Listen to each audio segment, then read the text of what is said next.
Alhamdulillah wa salatu wa salam ala nabiyyina Muhammad wa ala alihi wa sahbihi wa sallam. Amma ba'd, ahabati fillah, assalamu alaikum rahmatullahi wa barakatuh. Hayyakum Allah. Ahabati fillah, something I wanted to speak about very briefly, and that is the importance of keeping yourself motivated. And I'm not just talking about motivated in talib al-ilm, I'm talking about motivated in your Islam and motivated in life. And sometimes what we need to do, and this is advice for myself and my brothers and sisters, is to change our environments. Sometimes we have negative environments that pull upon us, or environments that might be mubah, they might be permissible environments, but they still drain you. They still don't help you to excel.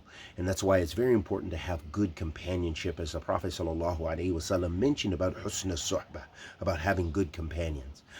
And likewise, the Prophet ﷺ also said in another hadith, he mentioned about as-siha wa firaq. He mentioned about how we spent our time, how we spend our time in this dunya, and how we spend our health. Because while you have good health, use it for obedience to Allah. Use it for khair.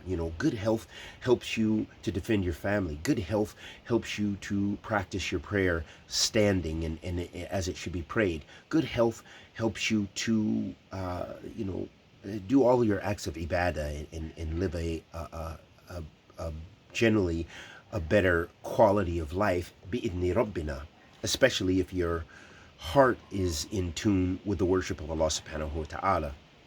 So it's very important, these general prophetic advice, the general prophetic advice, which can help us to ground ourselves and help us stay positive, because sometimes we get in a rut. Sometimes things drain on us. Sometimes our environment drains on us. And sometimes we need to move ourselves out of the environment, and we need to change our scenario and change our situation and change our hal, change the condition in which we're living.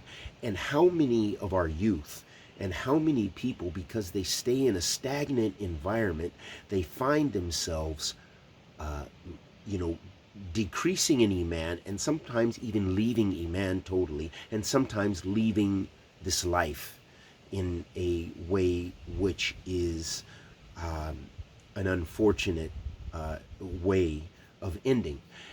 And so a lot of this, it comes, ahabatifillah, we have to make that change in our lives. Sometimes you have to do radical changes in your life in that.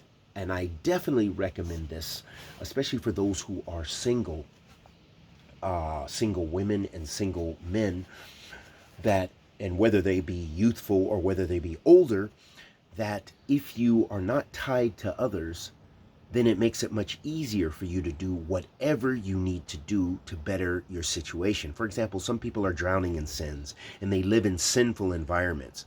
Then if you are alone and you're not responsible for others, you can save your money and just leave that environment bi'idhnillah and go to a place where you can practice your deen better. Go to a place where you can flourish more.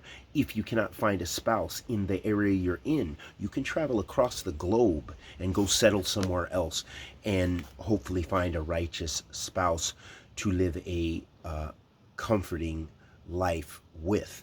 And so it's very important to always be willing to make those changes in your life in order to prosper, in order to go forward. If you are finding yourself in a rut, you can't find a way to find employment or direction in your life, join a university. Do whatever you need to do that's going to help you gain direction in your life. If you find that you have a thirst for knowledge and you can't seem to begin to get really involved in talib al-ilm in the environment you are, maybe you need to change that environment. Maybe you need to travel, because that is one of the greatest things to do, is to make that rihla fi talib al-ilm, to travel the earth in search of knowledge, as the mutaqaddimin, meaning the scholars, the classical scholars, they did this.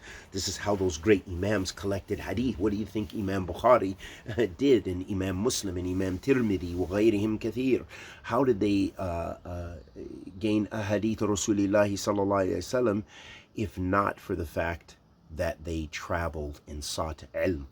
And so it's very important. Sometimes we need that for survival. Sometimes we need it for a sense of a peace of mind. Sometimes we need it for just comfort, physically, mentally, and spiritually. So I advise myself and my brothers and sisters to do what is necessary to surround yourself with good and be in a place of good and be in a place of direction and positive. Wa sallallahu wa sallam ala nabiyyina Muhammad wa ala alihi wa sahbihi wa sallam.